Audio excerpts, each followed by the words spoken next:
आपका स्वागत है जामिया वर्ल्ड में। मैं इस वक्त मौजूद हूँ प्रगति मैदान में और ये बुक फेयर यानी प्रगति मैदान में विश्व पुस्तक मेला लगा और ठीक है हॉल नंबर 12 के पास मौजूद हूँ। और यहाँ पर आइए मिलते हैं बुक प्रेमी, यानी ख़ास तौर पर इन्होंने लगभग 4000 का बुक खरीदा है और ख़ास तौर पर डॉक्टर भीमराव अम्बेडकर से रिलेटेड बुक खरीदा है। और तो मैं इनसे बात करना चाहूँगा। सबसे पहले मैं इनसे जानूँगा कि नाम बताएं आप। मेरा नाम शशि बाला विद्रोही और मैं डॉक्टर भीमराव अम्बेडकर की मैंने बहुत सारे साहित्य खरीदा। हाँ, तो अब स्पेशली आप एजुकेशन बता रही थी कि मैं BA LLB हूँ और मैंने पूना पैकेज जो खरीदा है ये जो 1930 में डॉक्टर भीमराव अम्बेडकर इंग्लैंड से बहुजनों की क्रांति के लिए जीत के लिए लेके आए थे, जिसमें बाबा साहब ने कहा था कि जितनी जिसकी संख्या बारी उसकी उतनी हिस्सेदारी।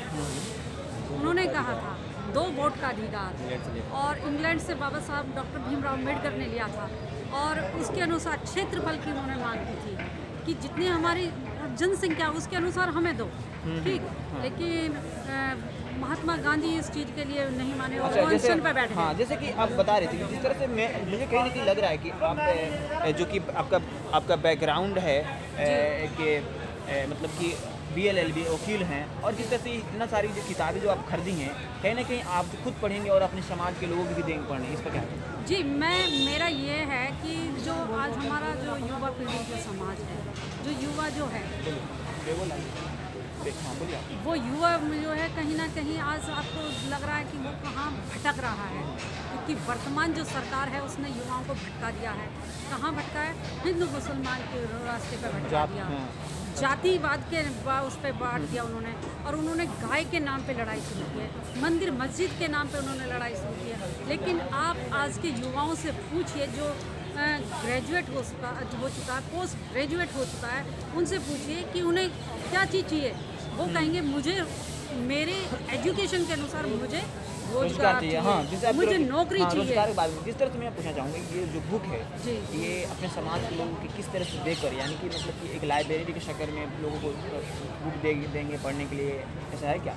जी, मेरा मेन उद्देश्य है कि जो यहाँ तक नहीं पहुँच पाए किसी कारणवश, कोई समस्या उनके पास हो गई या नहीं जा पा रहे हैं, तो मेरा उद्देश्य ये है कि मैं उन तक ये बुक पहुँचाऊँ और मैं उन्हें गिफ्ट भी करूँगी। क्योंकि न्यू ईयर पे मैं और कोई कुछ गिफ्ट कर रहा है, जैसे कोई बुक गिफ्ट कर देता है, कोई 100 पीस बुक गिफ्ट करता है, लेकिन मेरे लिए ये गिफ्ट है कि मैं अपने महापुरुषों का इतिहास उन्हें गिफ्ट करूँ। खासकर मैं आप जानना चाहूँगा बाबा भीमराव अम्बेडकर साहब का जो बुक है ये इसके बारे में कुछ बताएं। हाँ, अछूत कौन और ये देखिए, ये किताब है मेरे हाथ में जिसका नाम है अछूत कौन और कैसे। इसके बारे में बताएं। इसमें आप देखिए वर्ण व्यवस्था के अनुसार, वर्ण व्यवस्था आप ऊपर से चलिए, ब्राह्मण, सेकंड नंबर पे क्षत्रिय और थर्ड नंबर पे वैश्य यानी कि गुप्ता जी, और तीसरे नंबर पे आपका, चौथे नंबर पे हमारा आता है शूद्र, यानी कि जिस वर्ण व्यवस्था के अनुसार इस वर्ग को ना तो पूजा करने का अधिकार है, ना पैसे रखने का अधिकार है, धन दौलत रखने का अधिकार नहीं है, जमीन जायदाद रखने का अधिकार नहीं है, निर्वाचन में खड़े होने का अधिकार नहीं था। भारतीय संविधान लिखने से पहले की स्थिति मैं आपको बता रही हूँ, उस वर्ण व्यवस्था के अनुसार उसमें उस वर्ग को जो चौथा वर्ग था उसे बोला गया शूद्र।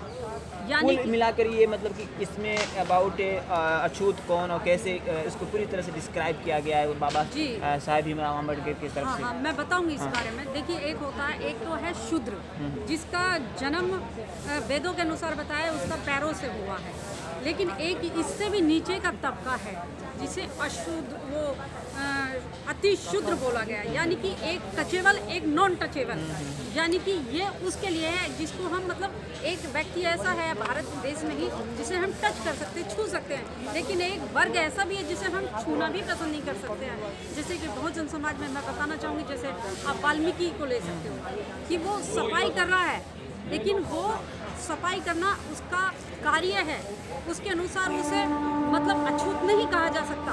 अगर आप उसी चीज़ को लेकर चलेंगे तो हर आदमी अपने घर में अछूत है। क्या वो अपनी लैट्रिन साफ नहीं करता है? जो लैट्रिन किसी की उठा रहा है यानी कि गंदगी साफ कर रहा है, आप उससे दूर भाग रहे हो। तो ऐसे वर्ण को मैं मतलब जो इस तरह के जो वेद हैं, मैं उन वेदों को कहीं ना कहीं नकार दूंगा। ठीक है, पूरी तरह से इसमें और दिखाइए कुछ और बुक जिसे कि इसमें देखिए, मैंने इसमें ये है गुलामगिरी। हाँ, इसके बारे में इसमें ये हमारे बहुजन नायक हुए जिनका नाम था ज्योतिबा फूले, जो माली जाति से थे और बहुजन समाज के लिए उन्होंने शिक्षा के लिए जो बहुत बड़ी लड़ाई लड़ी और उस अवस्था में लड़ाई लड़ी कि मतलब बाबा साहब से पहले इनका मतलब जन्म जो था 1890 में हुआ इनका और 91 में बाबा साहब का जन्म हुआ। तो इसमें गुलामगिरी में इन्होंने दिखाया कि आप जब तक आप मतलब रामायण, गीता, वेद, पुराण, जिसमें रिंग वेद है या वेदों के अनुसार उसमें जो बहुत सारी चीज़ें लिखी हुई हैं कि इन लोगों को मंदिर में जाने का अधिकार नहीं है, पढ़ने का अधिकार नहीं है, संपत्ति रखने का अधिकार नहीं है, मतलब समान अधिकार उन लोगों को नहीं दिए गए और उन्हें एक जानवर की तरह उसमें तब्दील किया गया कि ये जानवर के अनुसार है, मतलब ये गुलामगिरी उसका के बारे में पूरा डिस्क्राइब है किस तरह से किया और दिखाया, कुछ और दिखाया उसके अनुसार। फिर मैंने ये देखिए मेरे पास है रुपये की समस्या। जैसे आज हमारा देश जो है आर्थिक स्थिति से बहुत ज़्यादा कमज़ोर हो गया है। अगर आप वर्ल्ड के लेवल पे भी देखें तो हमारा देश जो है जो सबसे टॉप पे होने चाहिए था वो बिल्कुल लो में हो चुका है वर्तमान सरकार के अनुसार। लेकिन वर्तमान सरकार उस चीज़ पे फोकस नहीं डालती है, वो डाल रही है युवाओं को जो पढ़े लिखे पोस्ट ग्रेजुएट हैं उन्हें कहाँ भड़का रही है कि आप हिंदू मुसलमान, कि मुसलमान इस देश में नहीं रहना चाहिए, गाय के ऊपर लड़ेंगे। एक लड़की की हत्या कर दी जाती है, बलात्कार हो जाता है, लेकिन उस पर कोई भी एक्शन नहीं होता। ठीक, चुनाव आयोग चुप होता है, वो महिला आयोग कुछ नहीं कर रहा है।